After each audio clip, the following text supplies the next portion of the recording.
Welcome to Save Your Sanity, help for handling hijackals, those difficult, toxic, and often disturbing people in your life. I'm Dr. Rhoberta Shaler, the Relationship Help Doctor, and I'm here for you. You'll get the insight, skills, strategies, and support to stop tolerating verbal and emotional abuse, whether it's happening now or it happened to you in the past, maybe by a parent, partner, ex, relative, or even a coworker. Time to take life back, to recover and to rediscover you, your values, dreams, desires, and realize them in healthy ways in healthy relationships. I'm so glad you're here. Hello and welcome to today's program. I'm glad you're here. I hope you've been listening for a while, and if you're new, really welcome. Go back and listen to some episodes. There's lots of great stuff for you. Today I want to talk about something that most people don't want to talk about. In fact, they don't even want to think about it. And that is the big question of, are you being realistic about the potential for violence in your family? When you have become accustomed to people yelling and threatening and doing things, you may not think about it as violence. I hope you're thinking about it as abuse, but you may not be thinking about it as violence. So I really think this is important for us to talk about, and I'm going to ask some questions today and give you some potential answers and let you think about these things. I hope you will. This is very important to keeping yourself safe, your children safe, and other people safe as well. So when you hear about violence perpetrated in so many ways in this world, you can't turn the news on without hearing about it, whether it's shootings or wars or subway pushers or rape or beatings. I hope it's a wake-up call, because now is the best time to have a look around your own life, at your circle, your family, your friends, your spouse, your partner, your child, your teenager, your coworkers, and ask yourself these questions. Are you possibly in denial about someone's potential for violence? And maybe you're in that denial because you don't know what to do about it? Well, many people are in that denial. They think, oh, well, I know that person. Oh, they're just threatening. They do that all the time. They'd never do anything, you say to yourselves. No, it's very important that when a person is threatening you or grabbing you in anger, grabbing you inappropriately, that you sit up and take notice of that. That is not okay on any level. It is just not okay. So the first time that it happens, the threat or the grabbing is gentle, not really gentle, but is mild. You tell that person, if you ever do that again, I am going to report you. I know you don't want to do it. I know you think, oh, well, they're just angry. No, anybody who would do that is lacking impulse control. And if they're lacking impulse control, you don't want to be around them. You've got to do something about it. So don't be in denial about someone's potential for violence. Go and tell someone, tell your therapist, tell me, tell the police, particularly get it on the record. Yes, I know. You'll go to the police station and they'll say, well, that person, I can't see them hurting you right now, so there's nothing I can do about it. Or you call them and the person's left your house and they say, well, I'll take a report, but I can't do much about it. That's true. However, you have to insist that they at least document your visit and the reason for your concern. So don't be in denial about it. If somebody is abusing you, they're behaving in a violent way, or you think they have even the mildest thinking that they have potential for violence, tell people about it. I know you don't want to tell on them. Tell people about it. It's for your safety. So next question, have you ever tried to talk to a person who's close to you about those startling and inappropriate ways that the person treats you? And they don't listen to you. I had that when I was a child. When I was 10 or 11, I'd go and tell people about how my mother was, and they would say, oh, you must be doing something really bad because your mother's lovely. Well, that's the way it goes with hijackals. That's the way it goes with these difficult people, these people who who have strong tendencies to be only about themselves and only want their own way and want power and control over you at all times. So you have to go and tell somebody who will listen, and that probably is a professional, so that they will have them in their notes. And you can always work with me. I work by video conferencing. I have clients all over the world. So go to forrelationshiphelp.com, forrelationshiphelp.com/join. That will give you the first hour for a good rate, and we can talk about something and document it for you. So make sure that you talk about it. Don't keep it to yourself. Don't make up excuses for the person. Tell people about it. And don't go and tell the person's family. That will probably not go well. Tell people you trust who care about you. And if you did try to talk to them, maybe you were met with anger or defenses or excuses or rationales. That's really common, and that's what I mean. Go to people who will hear you and listen to you, not excuse you or tell you you're irrational or not want to talk about it or make excuses. You have to talk to someone who will take you seriously, okay? You have to talk to someone. Like I said earlier, maybe you will need a professional. Get that professional to document what's going on. That's the only way. Otherwise, you'll leave it too late and somebody may get hurt. So when you go and talk to somebody, maybe they'll immediately point the finger back at you rather than invite them to look at the real behaviors and how they're behaving with them. You may have had that happen. I certainly did. As I said, when I was a child, people would say, "Oh no, that's a terrible thing to say about your mother. She would never do that," and they would dismiss it.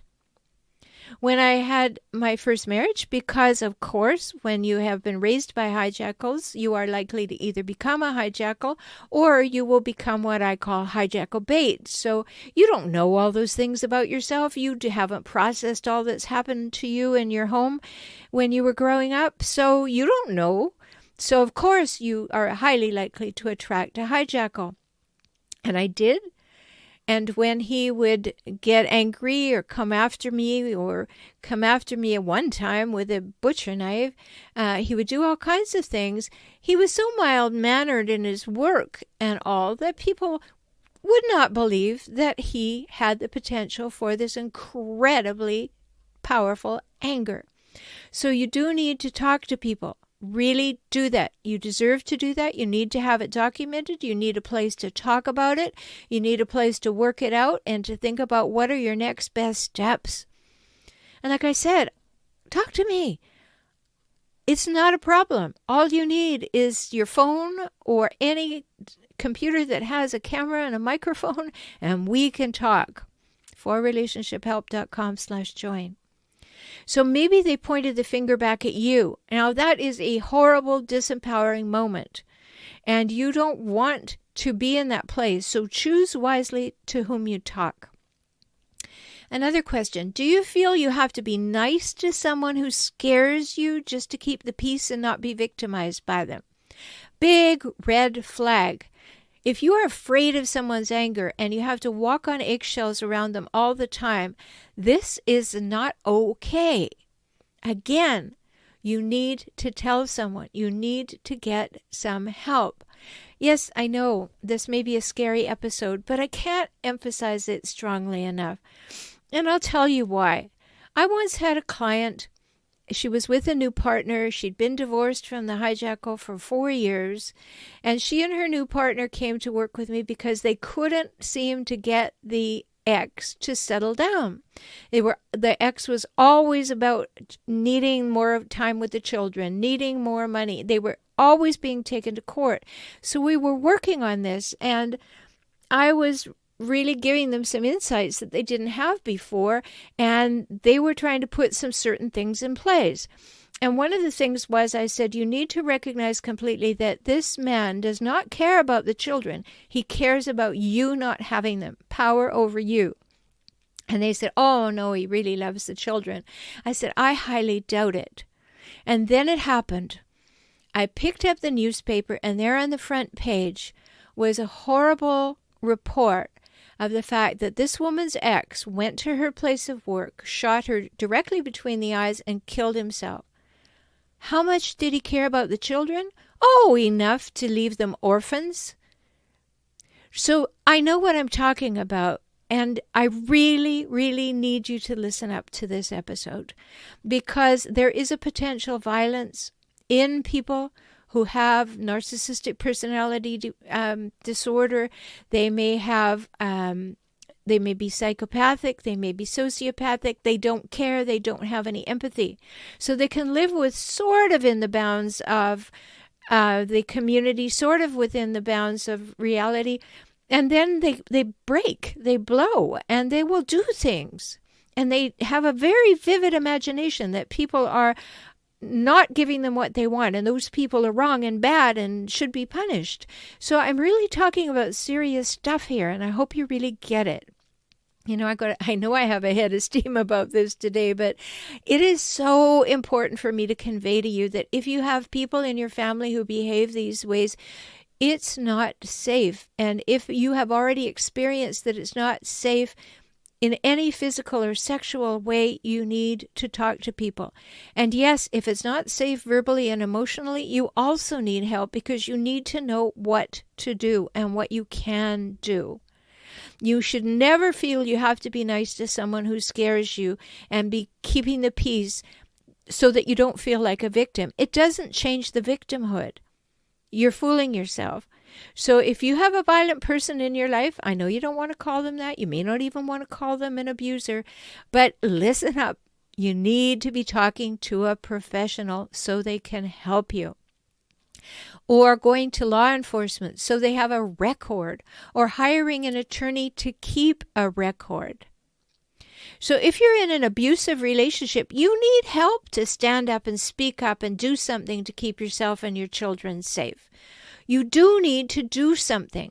You need to get help. Don't dismiss it. Don't say, well, you know, I remember when this person was lovely, or when this person was loving, or there have been some good moments. What you're doing is you're hooked on hope. And Hijackal's traffic and hope.